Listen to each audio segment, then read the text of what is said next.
Reality Radio Entertainment presents Behind the Curtain with your host, Kathy Barrett. Hi, welcome to Kathy's Corner. Today I'm recommending a book called The Secret History of Kindness, Learning from How Dogs Learn, which was written by a fantastic writer, Melissa Holbrook Pearson. You can go to her website, melissaholbrookpearson.com, or find information about her on the Go Behind the Curtain website. This book came into my life when I needed it the most. I adopted a very reactive dog named Millie. My world was totally cut off because she was reactive to other people and other dogs. So it was very difficult to do anything. And I came across this book, and Melissa, who has a wealth of knowledge about this particular situation, because she too had adopted a very reactive dog some years ago and went on a research journey, how best to get this dog to a different place, and to a better life.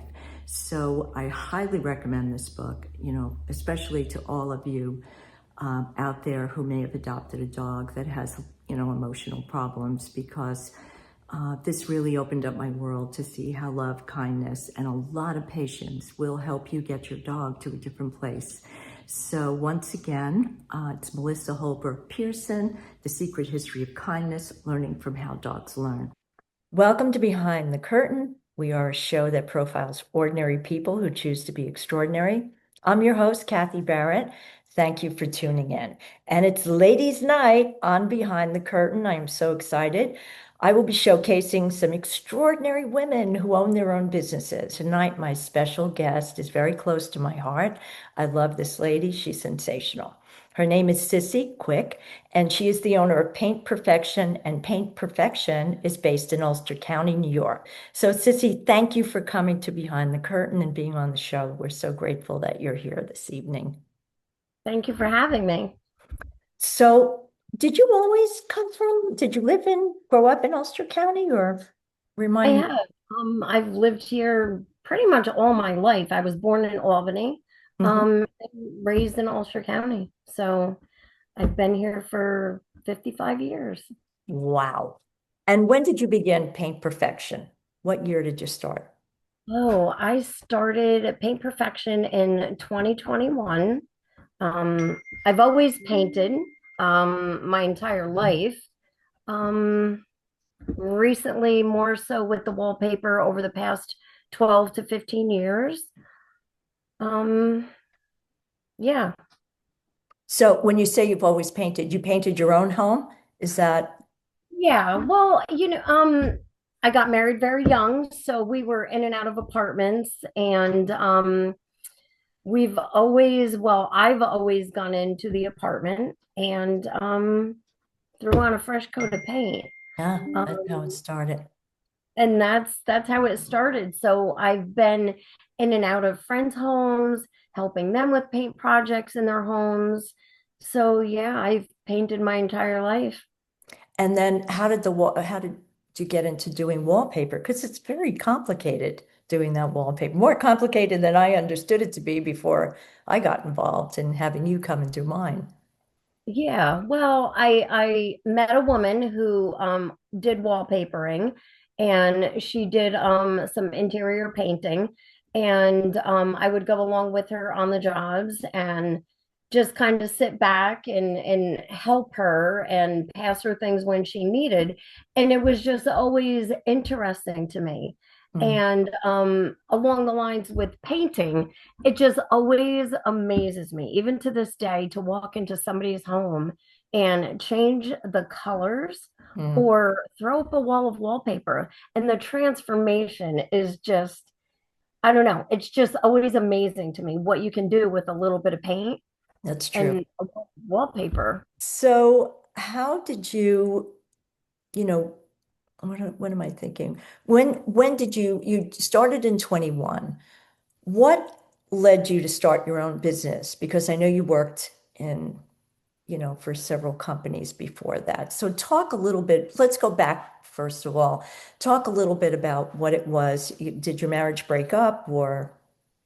Okay, so I got married fresh out of high school. I was No. 18 years old. Wow. I am, I had a sibling, I had a brother. He passed away when I was 12. He was a year older than me. Sorry. I was raised as a Jehovah Witness. That was very challenging for me. Left the religion at the age of 15. Um, was kind of tossed aside a little bit by my mom. She chose that religion over me. So I was kind of on my own because when you're raised in that, you're Yeah. raised to associate with them. I met my husband at 17, Mm, and I thought, wow, this will be my way out, you know. mm, mm. I didn't have a father figure, so it was just my mom raising the both of us. So when you don't have that father figure, and now at the age of 15, kind of being abandoned, I was reaching out wherever I could Sure. for love and attention. I met my husband. Unfortunately, the marriage was both mentally and physically abusive. Oh, I'm so sorry. Um, and when you're young, at that age, not having parental guidance, Mm. you really don't know any better, you Yes, of know. And course. I always valued marriage and tried to make my marriage work. And it took a good couple of years and marriage counseling for me to make the decision that I can't do this anymore. I want better for my children and for myself. So we divorced. And then I was a single parent raising three kids, And pretty much. how old were the kids when you became a single mom? So my daughter was 2, my Wow. middle boy was 4, and my Oh, oldest son was 5. mm, So three toddlers running around.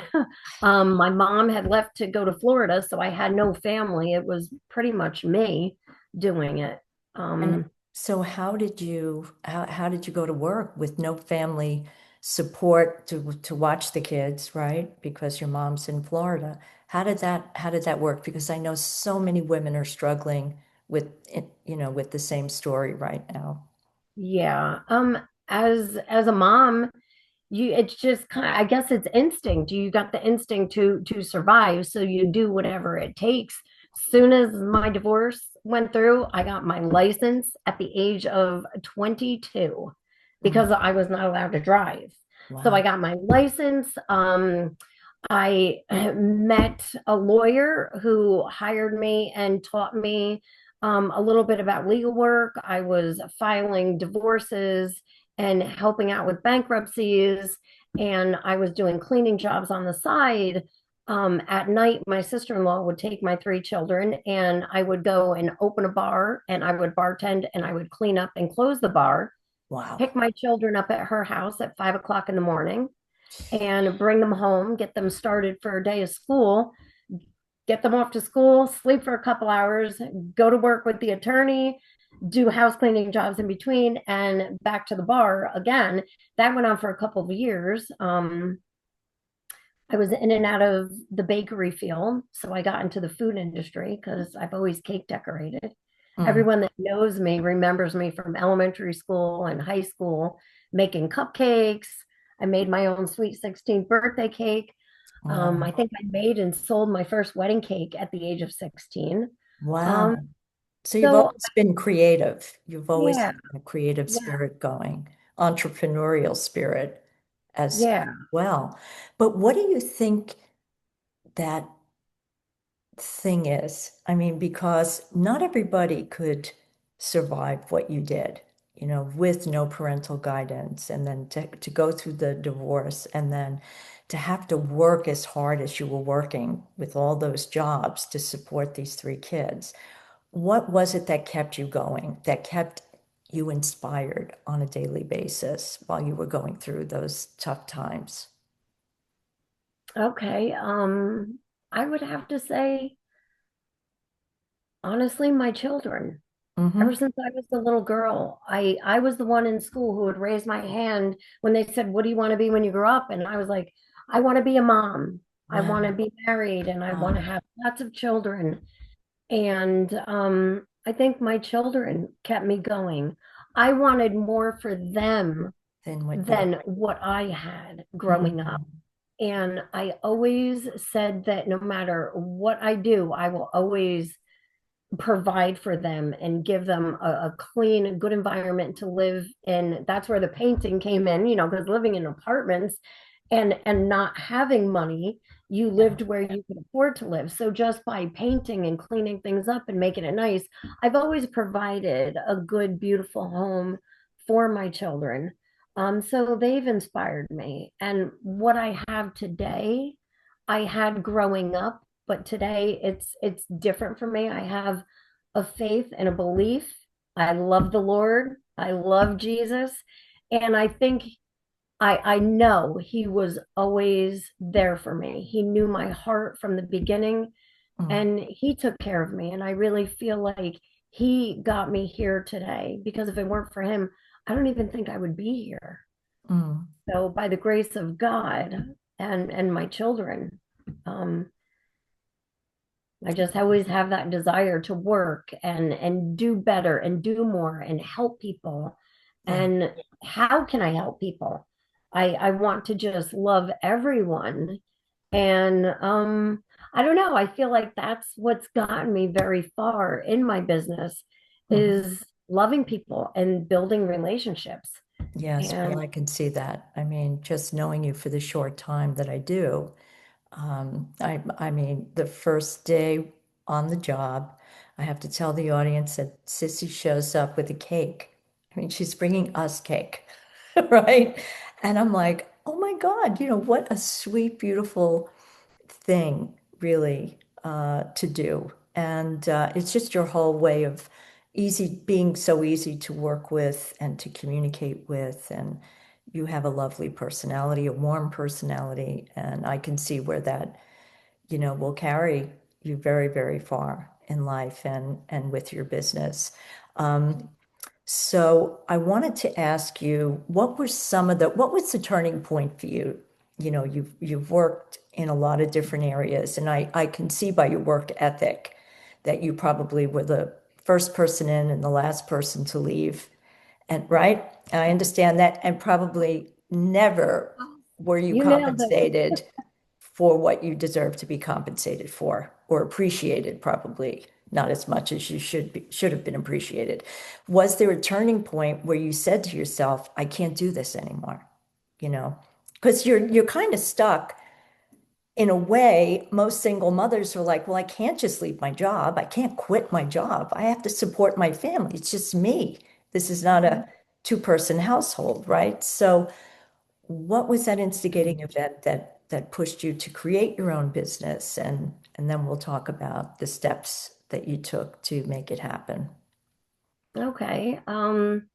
Well, being in the food industry, working 6 days a week, going in early morning hours, sometimes as early as 1, 2 o'clock in the morning to get the bakery set up done and make sure the store is full and make sure we're getting a jump on wedding cakes and cake orders. And being in that field at that time, my kids were still teenagers. My daughter was just turning into a teenager and she was great in school Monday through Friday. She was great. Friday came, I would be in bed at 5 o'clock in the evening. And because I have to be up at 1 o'clock in the morning. So she would go out and I'd wake up to go to work and my daughter's not there. That's very scary. So working in the bakery, I worked at Dicing's for many years. They were not very easygoing when it came to being flexible with hours. I was a single parent. I needed to be home with my kids. I wanted to be home with them, to know where they are. Sure. So with that struggle with them not being lenient with the hours, I had to change my career.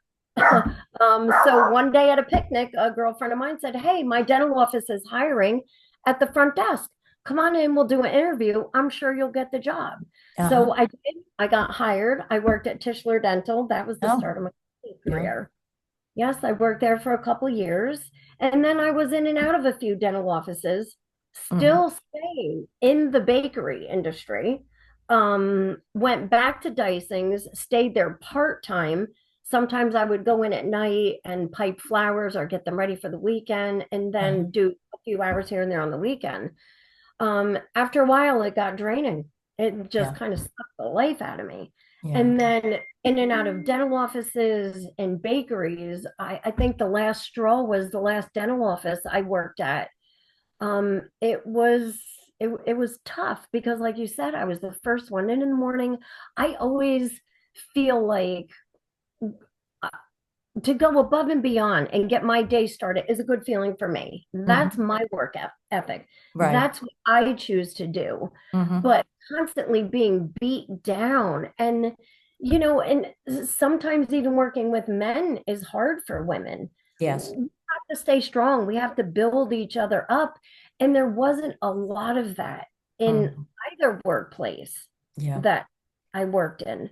So with that being said, having my paint experience and learning wallpaper, it was kind of like a last minute instant decision, Hmm. to go on vacation. And that wasn't going to be accepted because I was only part-time. So that's when the letter of resignation came in. And let me tell you, it was scary. Yeah. Even though my children are grown now, it was still scary to think, oh my God, can I run a business on my own? Growing up with low self esteem and Mhm. never giving myself enough credit for the things I can do and the things I have done, Hmm. let alone raise three kids alone. And I did a great job. My children are wonderful. They are.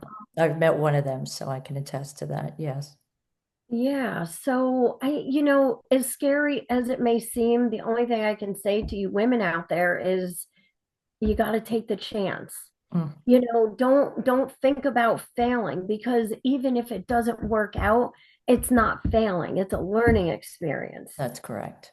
And having a great circle of women around you that will lift you up and motivate you and keep you going, Yeah. that's what we strive for. So how did you go from nothing to building up what you have now? Little by little. Whenever I'd get a job, I would take that money and immediately invest it back in the business. Hmm. Buying my paintbrushes, buying bins to organize things, buying ladders. So little by little, you have to start somewheres. So I would just keep adding to the business and adding to the business. And I've lived here my entire life. Everyone's known me for, if it's not dental, it was cake decorating. Right. So because I know everybody, word of mouth. Oh my God, Right. Sissy came to Spread. my home and she painted. And then, that paycheck into buying a pressure washer. Now we're Mm. pressure washing exterior homes and decks so we can sand them and stain them. So now we've got the pressure washer, we've got paint sprayers, little by little. And Little I by little. still Mhm. invest into the Did you business. did you do a business plan for yourself? I mean, because you didn't. So it was kind of fly by night. I'm just I literally was winging it. I okay. was and even today, 3 years into it, I'm still learning, Hmm. how to run my business. I mean, I have a great network of people that Hmm. are always there to help me when I have questions. I work closely with a lot of designers, other painting contractors. Uh-huh. It's been an amazing journey. So when you can connect and build those relationships with people, Sure. it takes time. You have to put the effort in. But once you're building that relationship, those people are always going to be there for you, Mm. just like you're going to be there for them. It's like one hand washes the other. So, like when you said I brought you that cake when I Mm. first met you, I do that. I try to do that with every client because that's my way of saying, thank you. I appreciate this job. I appreciate you allowing me to come into your home. I Mhm. know it's a silly little cake, but it's my way of saying thank you. No, it's When I very sweet. try to go above and beyond for my clients. No, it's very, very, very sweet. And so you also spoke about that you have this community, professional community of women that you meet with that support you. So are you also getting business tips from them about, you know, marketing and things of that nature? Because you're really doing, it's just you and Karina, you and your daughter right Yes. now. Okay, so it's like a lot to be physically, getting the work and then doing the work, but there's this whole internet aspect of it and marketing aspect of it. I mean, right now, it's great that you have so much word of mouth that you don't even have to worry about it. The work is just coming for you. It just seems to be constant. So congratulations on that. But there's probably going to come a time where you're going to want to expand. So is this group of women, are they supportive to you in that respect, where you can learn about how to do the social media marketing to expand your audience? Yes, they're very supportive. There's Angela, she kind of runs our little network meeting. And Jennifer Lynn, Interior Designs, she's been hosting our meetings. We get together once a month. So Mhm. we have various other contractors come in, lawyers, bankers, realtors. So a whole group of us get together. And these women, both Angela and Jennifer, have been very supportive. Angela has recently started a digital marketing business. So she's working on that on her end. We Mhm. haven't had the time to look into it. Yeah. But when I started my business, I started making these time lapse videos. And at first it was like, okay, this is kind of silly. I'd prop the phone up in the corner and just hit play, and we'd go about our business and then replay the video. So a whole 8, 9 hours of wallpapering or painting is done in a quick 60-second video. And it's great because everyone gets to see the before, the after, the process of it. And your Real, work in action. yeah. And And yeah, everyone is loving the videos. We that's post, how I came to see you on Nextdoor, right? On the yeah. community forum, online community forum. I saw the very video you're talking about, and I was blown away because I'm like, look at these ladies work. Oh my God.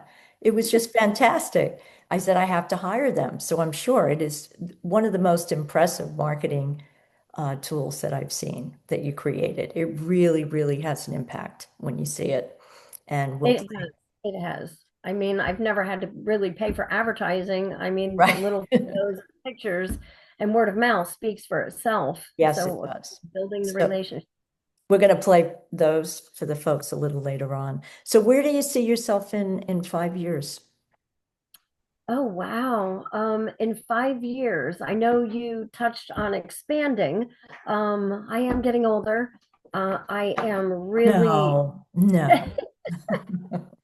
I'm really trying to work on teaching my daughter how to do estimates, how to take the notes when you go on a job estimate, Yes. how to do your measurements, what to look for, the questions to ask. And she's really come a long ways. She's my ride or die. Like Hmm. she's picked up painting and wallpapering like it's nobody's business. She is Hmm. actually hanging paper. She's cutting paper.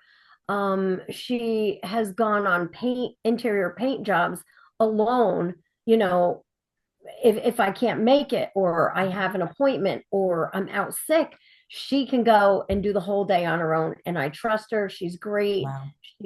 Yeah, she's wonderful. So hopefully in 5 years from now, I see her taking a little bit more on so I can take a step back. Hmm. And with teaching her how to run the business, I'm hoping she'll be able to expand and, maybe hire someone to work under her and she can teach them. And Hmm. with that being said, I do need to mention real quick Uh-huh. um, that as women, again, we need to share our secrets. There Hmm. is no reason to hide anything about what we do, whether it's cake decorating or hanging wallpaper or painting. Hmm. Teach these young girls Hmm. what you know, because when you teach them your knowledge, they're going to succeed. And we want to see other women succeed, not fail. Absolutely. So yeah, I mean teaching, it's huge. Share It everything. really is because it's up to, because women are getting a raw deal. And that's Yeah. why I wanted to profile women-owned businesses. And we are getting a raw deal. I mean, there's, it's just, it's always been this way. We're not being paid equally. We're not being respected equally, and that's only going to get worse. So we have to take care of each other. So what advice do you have for other struggling single moms who, maybe just halfway from, leaving their husbands or whatever, don't have their own company, feel like they're stuck in a job and they're not being appreciated? Any advice, any words of wisdom you can share with them to inspire them to see that they have the same ability, to do what you did? Yeah, I think I'll start with find someone to talk to first. Find Mhm. someone to talk to that you trust and you feel safe with. And just know that anything and everything is possible. There's no limits. Mhm. And you don't have to stay in a bad situation. You deserve more. You deserve more. We need to get it into our brains and our minds that we are worthy and we deserve better. So just don't quit. Keep striving for the gold. I don't know the word I'm looking for, but you can never give up, and it's gonna be hard work, you know. But I think with the hard work, I mean, take me for example. With the hard work put in, good will come of it. Just, yeah, you have to stay strong, be determined. Don't let anybody tell you you can't. Right. Like, there's no such thing as can't. And like I said earlier, you don't know unless you try. I mean, I didn't know my business was going to be like this, but Mhm. even if it didn't succeed, it's a learning experience. It's Absolutely. not a failure. So, to the single women out there raising kids, you don't have to do it by yourself. There's always people out there that are willing to help you. You just got to find those people. We're here. I'm always willing to help. I'm on social media everywhere, so you can always send me a message. And I think in general, I mean, there's most women have low self-esteem, um, Yeah, you know, and that's so important because to overcome that and to start to build yourself up after going through an abusive kind of relationship and abusive childhood in a way. So to start to build that up, that's so key, this advice that you're giving people, because it's up to us to build that up. There's no one coming to the rescue, right? There may be lights out there of support, but the only person that can build you up is you. And yeah, so, I think that's so important for women to hear, especially if they're struggling to support families and feel like they can't really stand in their power because they yeah. don't feel powerful. And I They, think a lot of women carry around shame. yes, Stop carrying around that shame. You yeah. know, like you said, it takes courage. Don't be afraid to talk about your story, your testimony. That's the first thing I learned. And later, I was in my mid 40s, that not to be afraid to share with others what I've gone through, because what I've gone through and where I am today could help someone. So when you're thinking to yourself, "Oh my God, like I could never tell anybody what I've gone through or my life story because it's embarrassing or I'm shameful." Yeah, No, don't be ashamed. You don't have to carry that shame with you. Speak up, be a voice. I agree. And it makes you feel so free. But no one associates that an obstacle may lead you to find your true destiny. And so I congratulate you and wish you continued success in everything you do. And I'm sure you'll be back here as soon as we do something else. All right. So I just want to say again, as women, I feel we are being targeted. by this administration on many different levels. And I'm asking all of you out there to give your support to women-owned businesses right now so we can level the playing field a little bit. So this is Kathy Barrett from Behind the Curtain, sending you all a virtual hug. Thank you, Sissy, so much for coming on the program. You inspire me. And for the rest of you out there, peace and gratitude. And until next time.